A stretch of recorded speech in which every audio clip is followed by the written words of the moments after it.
Hello दोस्तों, आज आपका स्वागत है इस यूट्यूब चैनल पे। आज हम बातचीत करने वाले हैं दिल्ली यूनिवर्सिटी के सेंट स्टीफेंस कॉलेज के बारे में। दाखिले की प्रक्रिया, शिक्षक कैसे हैं, बच्चे कैसे हैं, कॉलेज की फ़ीस कितनी है, हॉस्टल लेने की प्रक्रिया क्या है, इत्यादि के बारे में।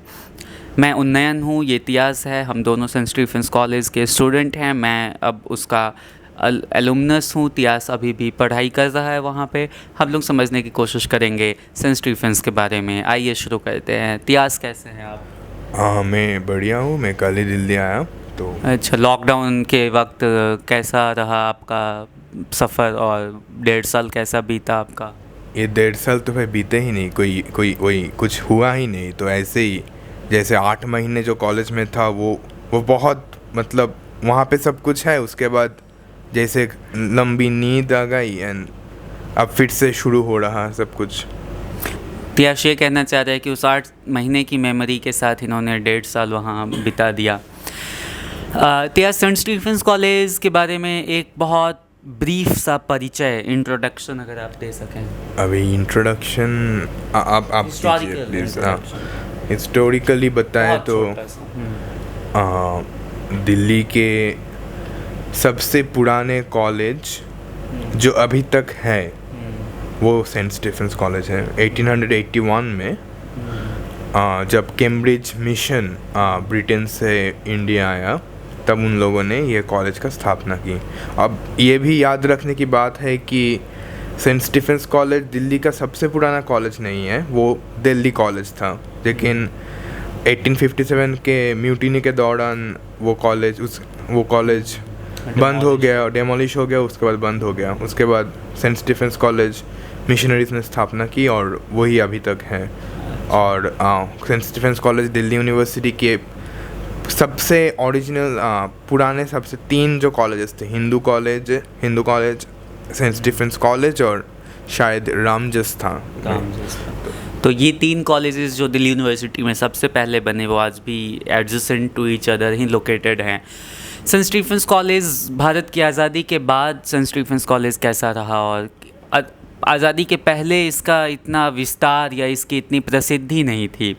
आज़ादी के बाद जो सेंट स्टीफेंस कॉलेज इतना फेमस हुआ पूरे देश में, इसकी कुछ क्या वजह रही होगी?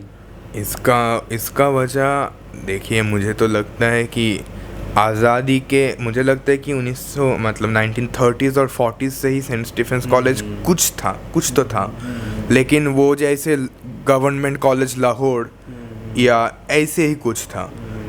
अभी जो सेंट स्टीफेंस कॉलेज हम जिस रूप में देखे हैं वो तो 1947 के बाद ही हुआ। एक तो ये कारण था कि दिल्ली बिकेम कैपिटल, मतलब दिल्ली जो नए देश का 1947 के बाद उस नए देश का कैपिटल था।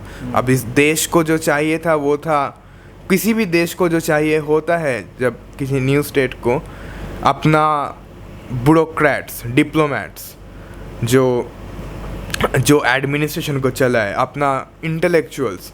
अब ये प्रोवाइड करने का, अब ब्रिटिश रूल के ज़्यादातर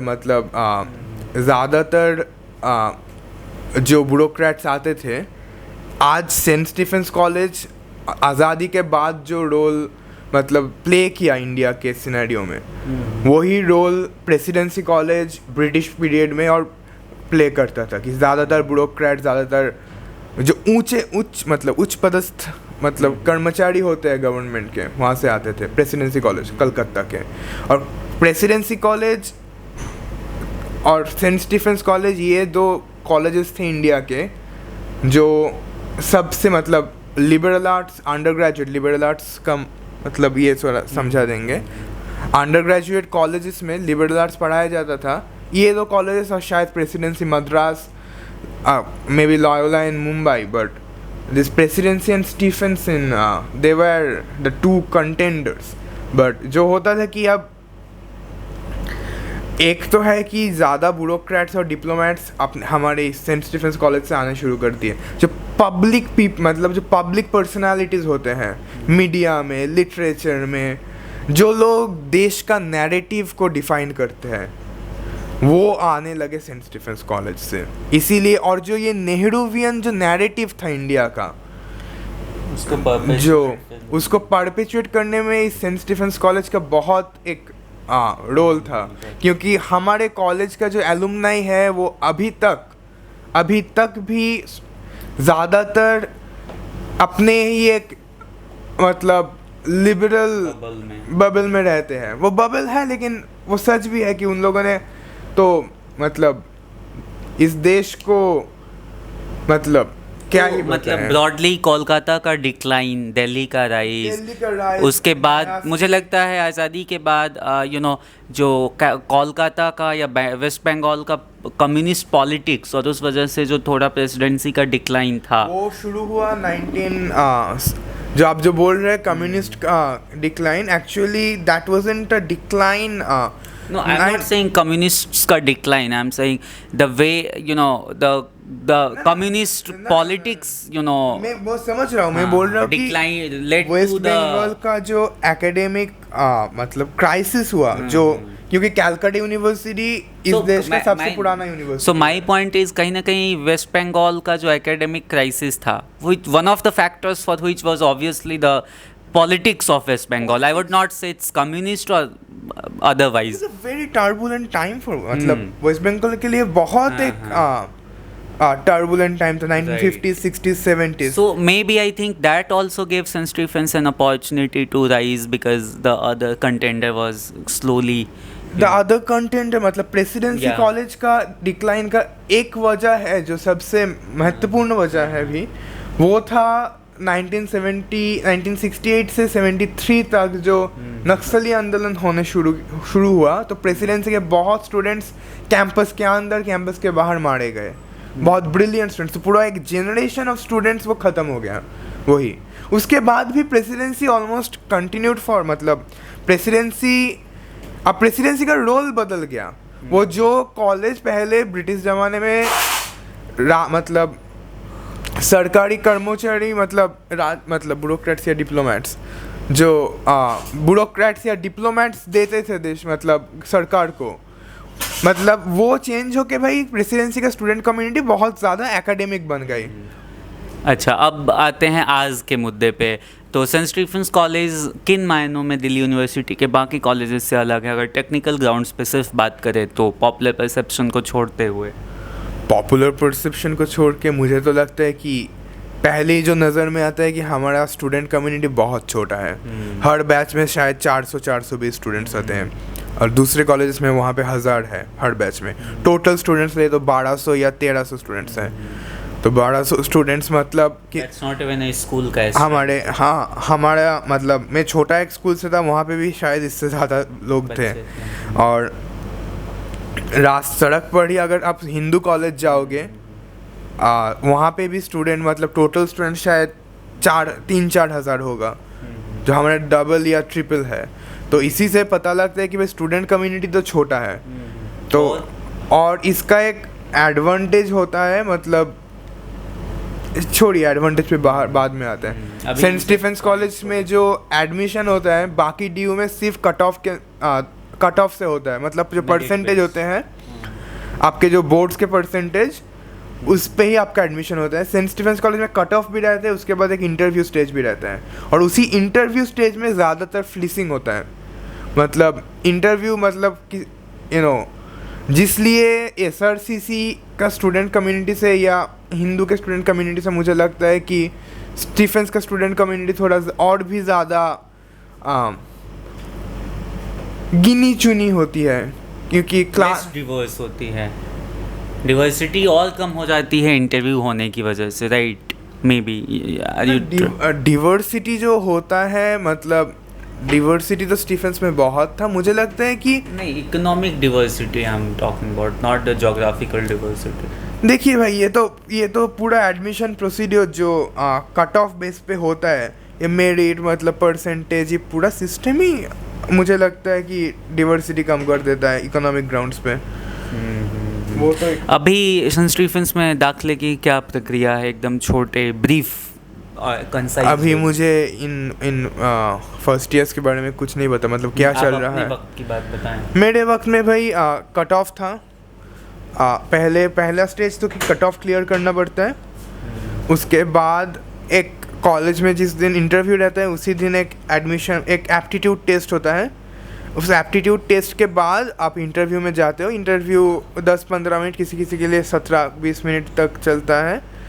तो प्रोफेसर्स बात करते हैं आपसे और उस बातों में मतलब आपके टॉपिक में भी बात करते हैं और आपके आफ्टर वो आपको जानने की, आपके व्यूज़, आपके राय, ये सब जानने की कोशिश करते हैं। मतलब वो थोड़ा ये देखते हैं भाई मुझे बोर्ड एग्ज़ाम्स के बारे में ज़्यादा इज्जत नहीं है, मतलब I don't respect board exams और व्हाट बोर्ड एग्ज़ाम्स हैव, मतलब मुझे लगता है वो बहुत बोरिंग, मोनोटोनस और कुछ लोग सीखते नहीं। तो इसीलिए शायद ये इंटरव्यू रहने की बहुत अहमियत है, क्योंकि कोई बोर्ड एग्ज़ाम में टॉप कर जाए इसी का मतलब ये नहीं कि वो सोचता है। तो फिर आगे की प्रक्रिया क्या है? उसके बाद आप इंटरव्यू, उसके बाद तो मेरिट लिस्ट आता है जो combined 85% weightage is on your percentage, 15% and 10% weightage is on your 80% weightage is on your percentage, 15% on your interview and 5% on your aptitude test. That's it. Okay, Saint Stephen's College में hostel की क्या प्रक्रिया है? B concise है। Hostel की प्रक्रिया वो तो डीन जाने। लेकिन वैसे बताएं तो आप अप्लाई करते हैं फर्स्ट ईयर में अगर होते हो तो आप रेसिडेंस के लिए अप्लाई कर देते हो, शायद डिपेंड करते हैं आपकी इंटरव्यू पे और नाम पे तो ये मेरिट पे ही है, लेकिन मुझे मिला था फर्स्ट ईयर में हॉस्टल। और मतलब कि थोड़ी सी वेग है जो प्रक्रिया है, बहुत वेग है। अच्छा, इसके अलावा सेंट स्टीफेंस कॉलेज की जो आखिरी बात मैं आपसे पूछना चाहूँगा वो टीचर्स कैसे हैं और कौन कौन से कोर्सेज की पढ़ाई होती है यहाँ पे?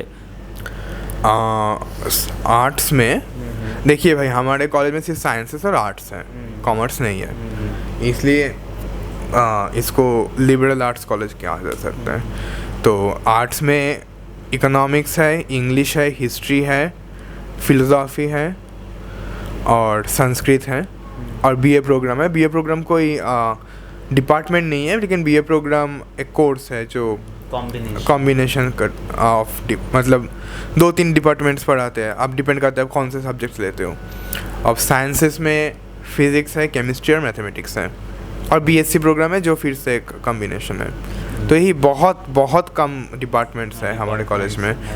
और मतलब थोड़े और पर्शियन और उर्दू भी है, लेकिन you know that would be combined with BA programme, जो कि आप बीए प्रोग्राम लेंगे तो उसके साथ कॉम्बाइन कर सकते हैं, लेकिन उर्दू एक सेपरेट डिपार्टमेंट के तौर पे एग्जिस्ट करती है जिसका सिर्फ एक ही प्रोफेसर है। सेंट स्टीफेंस कॉलेज की 3 वेरी क्विकली ड्रॉबैक्स बता दें।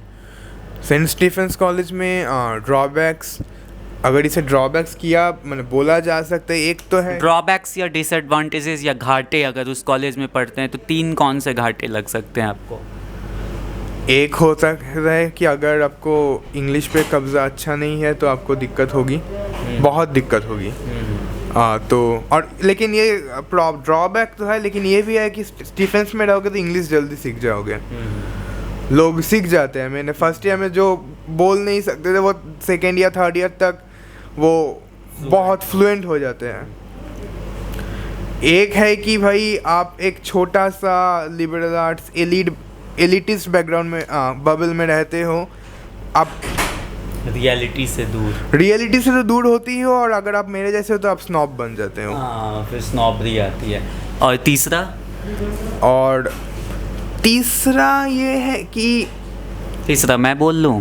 बताइए। मुझे लगता है तीसरा जो पॉइंट होगा वो ये कि काफ़ी डिसिप्लिन कॉलेज है और प्रोफेसर मतलब बाकी दिल्ली यूनिवर्सिटी में जहाँ आप एंजॉयमेंट करोगे, यू नो स्टूडेंट पॉलिटिक्स में पार्टिसिपेट करोगे, उसके अलावा आपको एडमिनिस्ट्रेशन से सीधा बात करने का मौका मिलेगा। सेंट स्टीफेंस में ये चीज़ें संभव नहीं है, आपको उनके हिसाब से चलना होता है, उनकी बातें माननी होती है। आप कोई students union as such exist नहीं करती। एक स्टूडेंट्स यूनियन है जो सोसाइटी के तौर पे काम करती है, which is always pro administration, right?